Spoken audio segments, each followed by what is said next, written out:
Can we talk about hair loss, hair bits, and the fact that my grandson now returns parts of my hairstyle to me? Can we talk about the glamorous reality of being a woman of a certain age? When your hair starts thinning, your lupus decides to join the party, and there's enough hair in your brush to make a small critter. Because this is not the kind of thing anyone puts in the brochures for aging. Nobody tells you that one day you'll look at your hairbrush and think, well, if I add googly eyes and a tail, I've basically made a creature. And since my body apparently likes to keep me humble, I've had to add a few hair bits here and there for reinforcements. Nothing dramatic, just a little extra help, a little backup, a little, let's all pretend we don't notice what's happening under here. The problem is children notice everything. My grandson Halen has now taken to casually handing me pieces of my own hair, like a waiter would return a dropped napkin. Nana, here's your hair. Thank you, sweetheart. Nothing makes a woman feel youthful quite like being handed a detached piece of her own hairstyle by a 5-year-old. And honestly, if you've ever dealt with thinning hair, you know it's not really funny when you're standing in front of the mirror wondering where half of it went. It can be very upsetting. It can make you feel older than you want to feel. It can poke at every insecurity you didn't ask to revisit. But somewhere between the hairbrush critter, the backup hair, and my grandson returning parts of me like lost property, I realize this may be one of those things where if I don't laugh, I'm going to end up crying into a drawer full of hair accessories and bobby pins. So, yes, it bothers me sometimes. Of course it does. But it's also absurd. And I'm learning that two things can be true at once. I think that's what nobody tells you about aging and health stuff. It isn't one big dramatic moment where you suddenly become old. It's more like a slow collection of tiny humiliations and ridiculous little plot twists.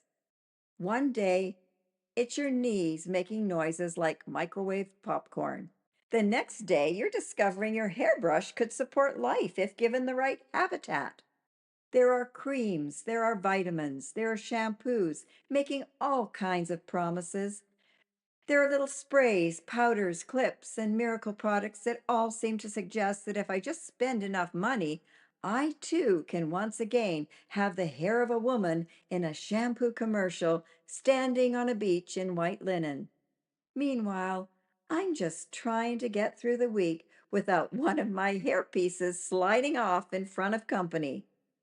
And then there's the daily vigilance of it all, the checking in the mirror, the fluffing, the strategic placement, the little silent prayer before I walk out the door that everything stays where I put it and no strong wind, over enthusiastic hug, or curious grandchild decides to expose the infrastructure.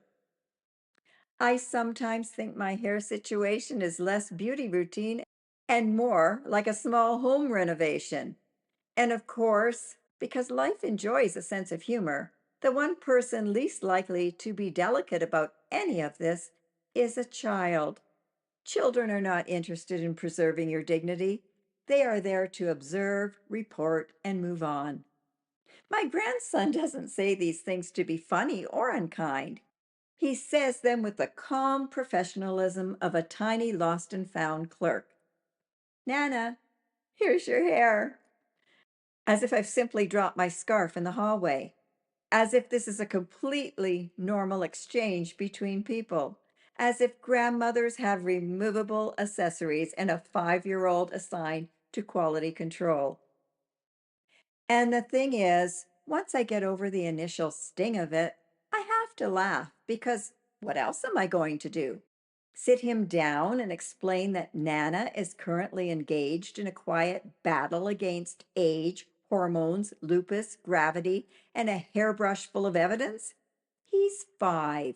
He's just trying to be helpful. In his mind, he found something of mine and is kindly returning it. Frankly, he probably deserves praise for honesty and customer service. So, yes, there are moments when I look at my brush and feel discouraged. There are moments when I miss the hair I used to have and resent the amount of effort that now goes into creating the general illusion of still plenty going on up there. There are moments when aging feels less like wisdom and more like a scavenger hunt for missing collagen, rogue chin hairs, and the part of my hairstyle that just landed on the floor. But I also know this much. I have read enough, I heard enough, seen enough people talk about aging as though it's nothing but a running list of losses. What you can't do anymore, what doesn't work anymore, what has fallen, wrinkled, thinned, thickened, disappeared, or started making noises when you sit down, stand up, bend over, or think too hard. And while some of that is true, I refuse to spend the rest of my life acting like my only job now is to keep inventory of what's going wrong. Some days, the healthiest thing I can do for myself is not another supplement or another serum or another panic stare into a magnifying mirror. Some days it's being able to say, well, apparently I now shed enough hair to build a woodland creature, and my grandson has taken a part time job in Lost and Found, and laugh until I almost pee my pants.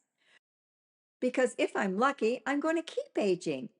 And if I'm going to keep aging, I'd much rather do it with a sense of humor than a running commentary on every body part that has decided to go rogue. So, yes, my hair is thinner. Yes, the breast situation is concerning. And yes, there is now a small child in my life who calmly hands me detached pieces of my own hairstyle and says, Nana, here's your hair, as though this is a completely normal exchange between two people. Honestly, maybe it is normal now. Maybe this is just what this stage of life looks like. A little less hair, a few more sound effects, a drawer full of things designed to hold us together, and one ongoing attempt to maintain our dignity while the universe laughs softly in the background. And you know what? That's fine. Because if life is going to hand me lupus, thinning hair, aging knees, and a grandson who serves as my personal hair retrieval system, then the least I can do is write about it, preferably before the critter in my hairbrush needs its own name.